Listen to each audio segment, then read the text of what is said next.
বিকেলে ঢাকায় আসছেন জাতিসংঘের মহাসচিব অ্যান্তোনিও গুতেরেস।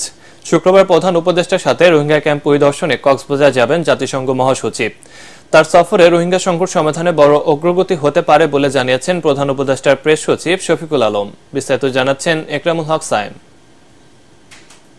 প্রায় 7 বছরের মাথায় দ্বিতীয় দফায় ঢাকা সফরে আসছেন জাতিসংঘের মহাসচিব অ্যান্তোনিও গুতেরেস। বৃহস্পতিবার বিকেলে 4 দিনের সফরে বাংলাদেশে আসছেন তিনি।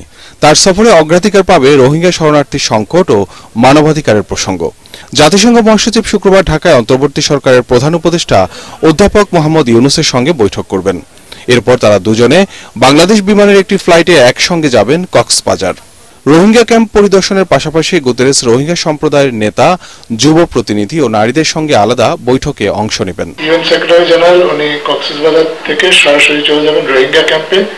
সেখানে উনি রোহিঙ্গা চিলড্রেনদের সাথে ওনার একটা প্রোগ্রাম আছে একটা ক্যাম্পে, এবং রোহিঙ্গাদের নিউট্রিশনের উপর ফুড সাপ্লাই বা এটার যে সিচুয়েশন এটার উপর ওনাকে একটা প্রেজেন্টেশন দেওয়া হবে। প্রধান উপদেষ্টার প্রেস সচিব শফিকুল আলম মনে করেন, গুতেরেসের সফরের মধ্য দিয়ে নতুন গতি পাবে রোহিঙ্গা সংকট সমাধানের বিষয়টি। আমরা আশা করছি যে এই ট্যুরটা ইটালি ইউএন সেক্রেটারির ট্যুরের ফলে এই সামনে যে কনফারেন্সটা হবে সেটা নিয়েও আরো কিছু আমরা ডেভেলপমেন্ট হবে, এবং আমরা আশা করছি যে সেপ্টেম্বরে যে কনফারেন্সটা সেটা রোহিঙ্গাদের ক্রাইসিসটা যেটা আর্লি রেজলিউশন, খুব দ্রুত যাতে একটা রেজলিউশন হয় সেটার আমরা আশা করছি যে একটা ইমপেটাস পাবে।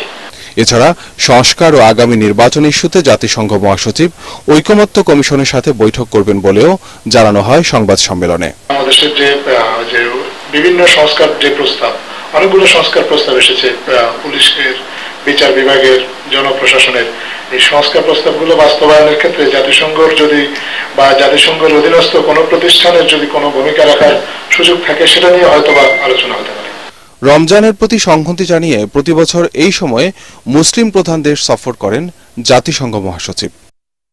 একরামুল হক সায়েম, এটিএন বাংলা, ঢাকা।